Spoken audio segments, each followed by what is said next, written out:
So, I mean, as we've been discussing, there is an underrepresentation traditionally in the energy space.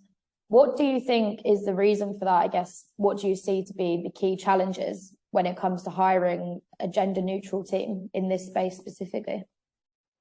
I think it's to do with the legacy of the energy sector, like we have discussed earlier.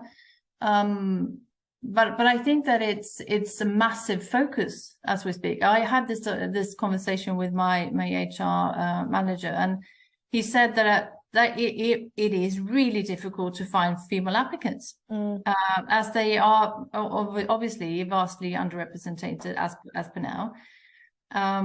But there is also a fierce competition about them, and that to me is so promising.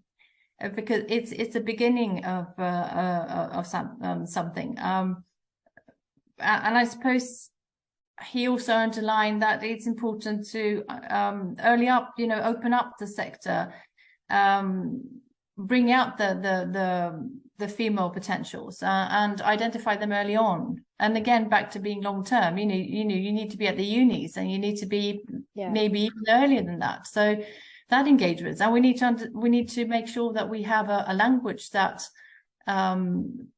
explains what we do, so it's attractive to people. Again, regardless of your gender, we are on a brain search. There is a brain drain and there is a brain search, and we need to be on the right side of that, so we can attract, because we can really have such a huge contribution to the climate change if we make sure that we bring in a massive amount of solutions for clean and green hydrogen.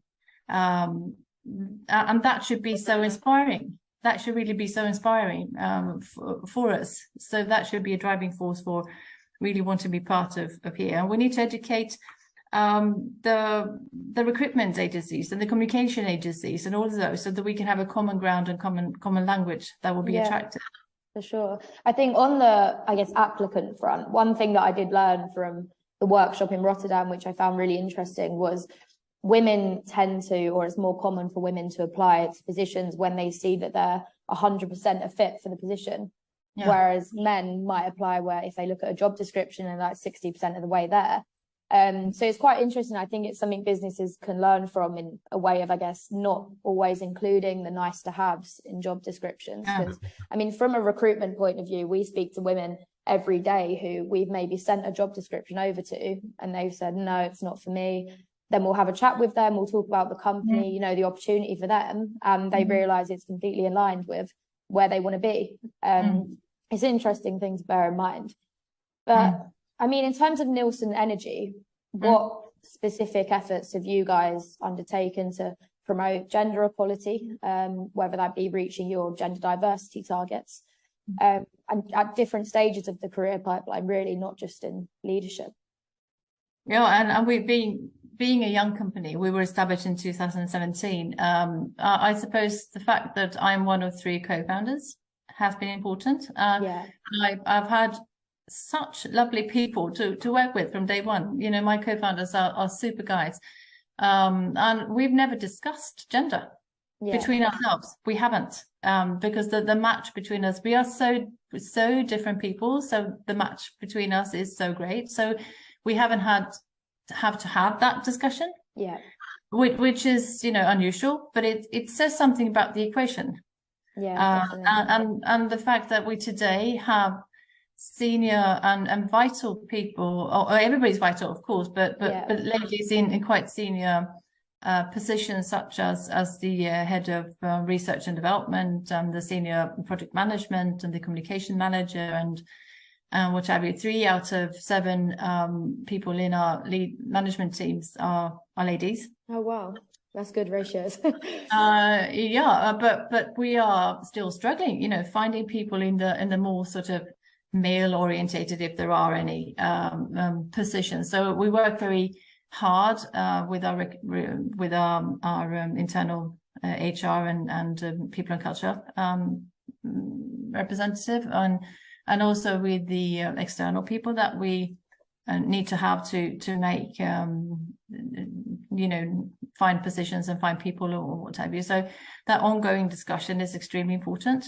When it comes to our board, I'm the only lady, and that is for the sheer fact that with our principal owner, there is a certain setup of people, and it's a young developing board of directors as well.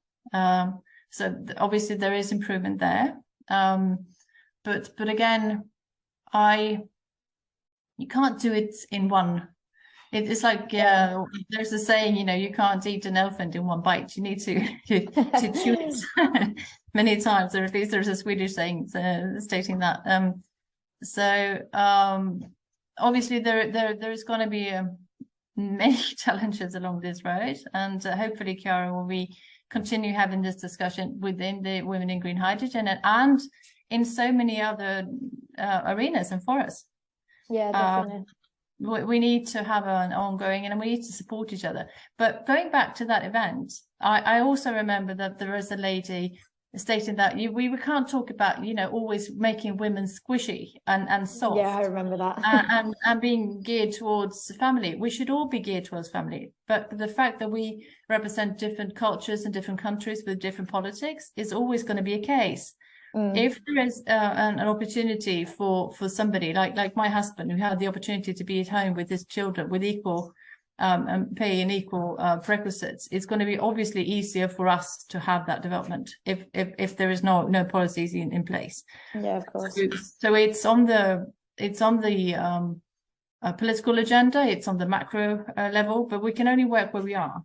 And again, why I think it's important to continue setting examples, discussing these matters, but don't be aggressive about it. Be proactive and be kind and be inviting and try and be, a good human being. It is as simple as that, really, isn't it? I suppose so, yes.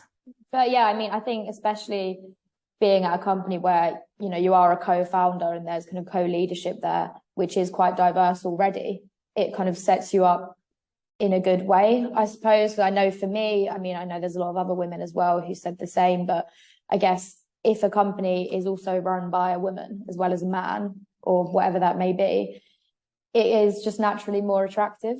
And we don't really know why necessarily, but maybe it just comes back to having a role model and someone who, I guess, is in that space leading that company, who's obviously been very successful.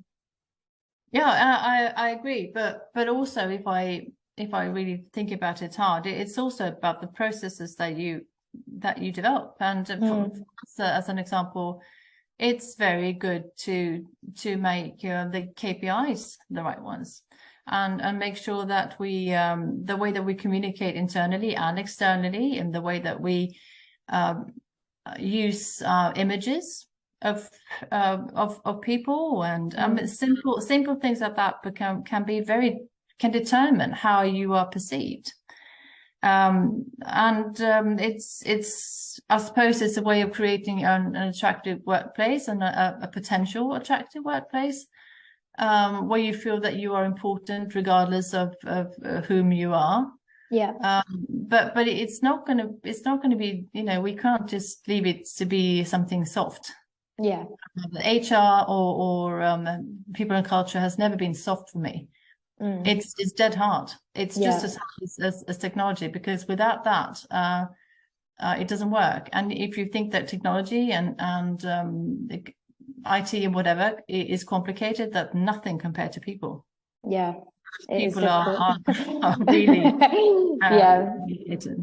Yeah, no, it's similar to what we do, but obviously we're being in recruitment, obviously it's similar to sales, except we're almost like in a business where we're selling people rather than actual objects. But you are. Yeah, I know, and it's funny because we talk about it quite a lot, but it's like so unpredictable as well. Like you can't sell a person the same way you would an object. Nothing's set in stone. Everyone's different. So yeah, for sure. Well, thank you so much for your answers. It was great to hear about, I guess, what you guys are doing and your personal experiences. Was there anything that you wanted to add that we maybe not covered? I'm sure that there are loads. We'll be here all day. I should have carried, but But let's have an ongoing, progressive and dialogue moving forward. And again, thank you, Kiara, for inviting me and for having this opportunity. I cherish it, and I think it's important, and I'll continue contributing to the best of my capabilities and doing that every single day.